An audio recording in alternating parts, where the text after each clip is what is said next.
funny. We're live. Hello, everyone. Here we are. We had a slight technical malfunction. So a lot of you aren't even here. Yeah. We're going to post the link over to the other spot. Let's find that. Let me grab That is.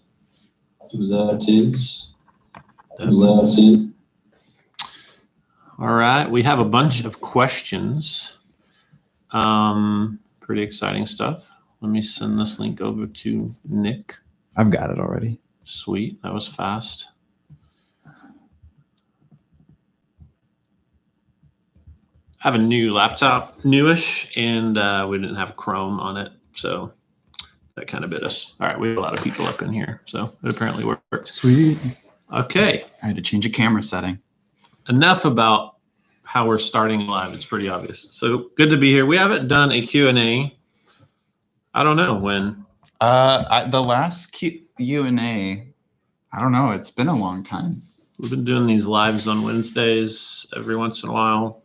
And then obviously Friday episodes. So here we are. We have a ton of comments already. Yes. There are 345 really crunk people in here. Yep. Yeah, let's just jump into it. We're at Sweetwater. Yes. Notice this fine drum artwork. It's great. It's fantastic. Let's do it. All right. So I've got Carrie Williams asks, how does the Boss TB2W, which I'm assuming is Wazacraft, right? Tone Bender 2. How does that compare to our Legends of Fuzz Bender, which is also based off the Tone Bender? Is it the same? Is it better? Is it worse? Or is it different? Yeah, I made this, I'm excited for this project. I've known about it for quite a while. We were in London last year. Mm-hmm. I think I knew about it before then, but this is kind of, yeah, that doesn't work well. But you get the idea. There's a pedal. I did an Instagram post about how I think this pedal is really important. There aren't a ton of details. I asked Yoshi and he laughed in the typical, can't say anything yet. I have a couple that will be sent to me from the first batch. It's a Tone Bender and it has a three-way voltage selector, which I think is like a preset bias instead of a knob. It has actual germanium transistors, which is bonkers. That Boss went through the trouble. I saw the picture of the germaniums and it looks like they're manufacturing them possibly just for this pedal. It's a limited pedal. I see a lot of people freaking out about limited and people scalping them and stuff. Limited for Boss may be like 5,000. So I don't think we're going to run into these scalping issues. Anyway, The question is, how does it compare? The Bender that we released, it is silicon and it's based around a 1973 Mark III Tone Bender, the onomatopoeia one from the collection. And the thing is, I don't know what circuit they're using. They're probably using the MK1 that came out in 1965-ish. And that's pretty different. It has two knobs, the Boss pedal, so that's why I'm saying that. It's different. I think you can make a Tone Bender very different than any other Tone Bender. So that was the longest answer to that question. Yeah. Jonathan Wapner asked if you played Matchmaker. Excuse me, my voice just cracked really bad. Did you play Matchmaker between Solosound and Boss? So I like to think that I did, but I actually think that I'm good friends with Anthony and Yoshi, obviously. But I believe the idea was first brought up like 10 years ago. That's kind of what I've heard in some conversation. And it's just hard to do things. So they actually probably had this idea before they had the JB2 idea with us. Oh, wow. So it just didn't work out. Okay. And there's all kinds of reasons for how hard these collaborations are.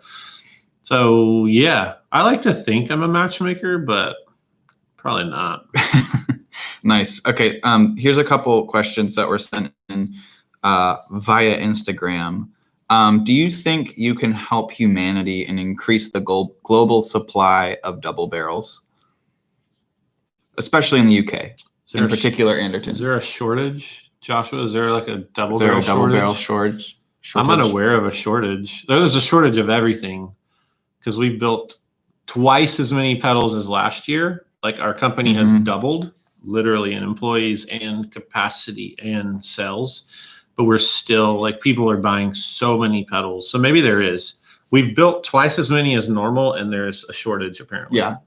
And there's nothing I can do about that. Yeah. Unless I like hired robots.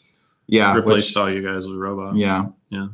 That would be weird if you were doing like live stream with like one of those Sophia like androids. I'd have to like go to your house and knock on the door and talk to your kids about how I replaced you with a robot. Right.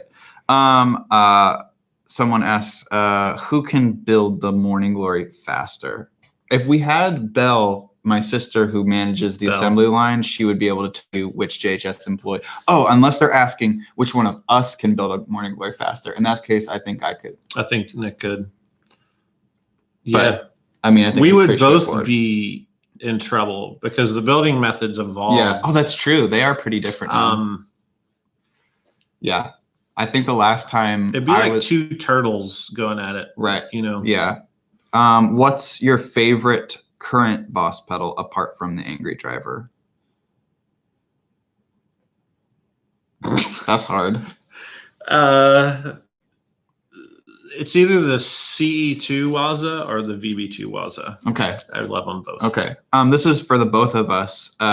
Peanut butter before jelly or jelly before peanut butter for when you're making a peanut butter sandwich. Yeah, you take your bread out. Yeah. I lay it on a cutting board. I like to have it symmetrical. Yeah.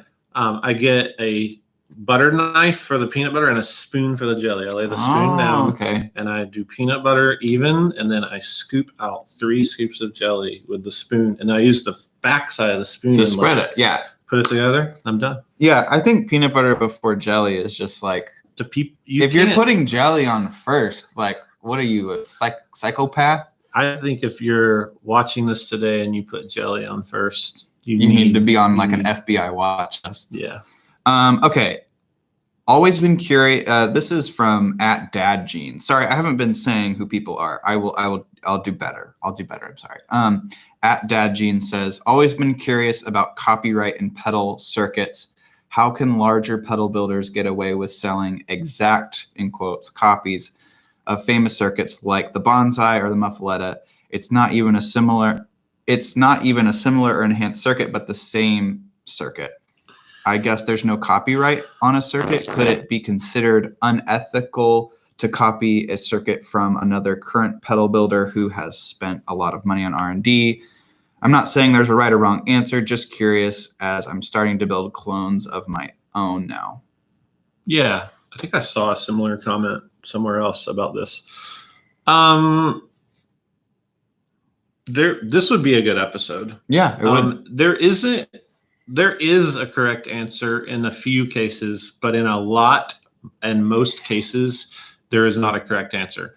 So a circuit design cannot be copyrighted or protected, but there is an honor system, and that honor system is a real thing. So something like I make the bender, for instance. Mhm. I know Anthony Macari of Solo Sound, and he doesn't care. Right. I've made the fuzz face as the smiley. Good friends with George Tripp's currently at Dunlop. So there is a thing there where, like, if I go and make the Dispatch Master, which I could make something similar, I don't want to do that. I love that pedal, and the honor system is Earthquaker made one of my favorite pedals. That pedal's on my board right now. Yeah. It's like there is a thing. I think historically, if you look at a Tube Screamer, so like 1978, 79, that's 50 years ago. There's almost a common use element, because legally you can't trademark a circuit, but you can trademark a branding, a trade dress. Trade dress means like you can't use this. Well, that's a little different. This logo is trademarked, for instance, but you can't go make shoes with a check mark. That's trade dress. Or you can't make a Morning Glory and use the icon and a gold case and all that. You can go make a Morning Glory clone, and some people make them and literally rip us off completely, and that's wrong. But at the end of the day, I kind of look, whatever. It doesn't like, I don't lose sleep at night. And when you say rip us off completely, you mean like knob layout, logo, case, Is that what you're talking Yeah, it's about? the thing also with this Klon issue. Right. It's trade dresses. The look of a pedal, the brand name, that's more important than any circuit. Got it. Circuits are not all that different. That doesn't Mhm. mean we work really hard. Pedal companies work hard on unique things, and there's a lot of amazing unique things. But the brand names, logos, the aesthetic is the most important part. Yeah. And that answers another person. And you can protect that. Okay. Yeah. So like, and that answers another person's question who asked, like, is it okay to build a clone of a pedal and brand it in your own way? So like, I mean, technically, yeah, the Legends of Fuzz are all clones. yeah. They're literally clones. And we put like a mode toggle for some originality, but those are almost common use circuits. Mhm. And we made them look fresh, like we wanted them to look. So, yeah. and it really is. But I have a couple friends who I don't think they would even do that. They might feel a little weird about that. But like historically, I don't see a problem. And I love the opportunity to teach people about the old circuits and get people collecting vintage units and bring some of that stuff back to life. So I have another motive. It's like Mhm. education. Yeah. Yeah, it's opinion. I mean, there's a lot of opinions. Yeah. I saw people fight over this once. Yeah. Exciting. JM Shach Okay. asked, when is JHS launching more Legends? They're done. We have like 6 more completely finished. It's really a time. Everything with us is right time, Mhm. especially with COVID. I think the plan was always to put them out around January. The problem is we've had a very successful year, and we've actually doubled our sales numbers and production. We've hired 20 new people. We're a lot of pedals behind, and we're making thousands of pedals a week. And so we have to make a decision of this probably needs to wait till we backfill 3 series orders Mhm. and bonsais and all this stuff. It'll be early next year, and they're done. They're really exciting. I'll say this, they're a little more odd. They're a little more. Oh, cool. The first batch was more known. The second batch is more peculiar. That's cool. I don't even know if I know what they are. Probably don't. You never pay attention. I don't ever pay attention. Let's see. Let's pick another question here. Someone asked us if we've checked out Fox Rocks pedals, which is an interesting question. That is. Did they really ask that? They did ask that. Maybe come around Friday. Yeah, come around Friday. We're not divulging any secrets, but just I don't know. Check Maybe out watch Friday. Friday, or you don't have to watch it. let's see. I like to ask how many of your pedals are inspired from a musical perspective and how many are inspired from an electronics perspective. So like, I think what they're saying is like, which ones did you build because you wanted to create something musically, and which one you were like interested in as a circuit? I don't know. I feel like, I mean, I don't know. You've talked about the color box as kind of being a musically inspired pedal. Yeah, I think it's happened in phases. What it is I'm sitting here now, Mm-hmm. and it's neither of those for the last few releases. I would say 3 Series was neither. Legends of Fuzz was history. Yeah. I lean more towards history, and then I think there's like a musical sound element. Mm-hmm. What was the other option? Was like circuitry. From an electronics perspective or from a musical perspective? I'm at a place where I've been really busy the last 2-3 years, so I don't have the time I once had to sit down and breadboard and go through my electronics books. A lot of stuff happened in that way, but it's been a couple years. So yeah, I mean, like there's things on the Pulp and Pill and Crayon, the way they work, tone controls and different. There's projects we didn't get to release, they didn't pan out, that were made that way. So it's more historical right now, and then. But also, I'm not the one designing everything, and it's a team. So Cliff, he's the head of design. Like he's the guy I go to and dump ideas on, or my breadboards. He's very technical. Like he'll spend a week thinking about the most beautiful and elegant tone control. Yeah. And I'm like, okay, does this sound good? Yeah. That's awesome. Yeah, because I remember when you were working on the like color box was one of those examples I think probably lands in the musical thing, because I remember that was I want to get like that splatty, like revolver sound. Yeah, And yeah, some of that spoon came from and- that, yeah. that which is cool. Let's do this pinned one here. From, Oh, cool. From Music is Win. Great channel. Go subscribe to Music is Win. He's hilarious. We need to collab with Yes.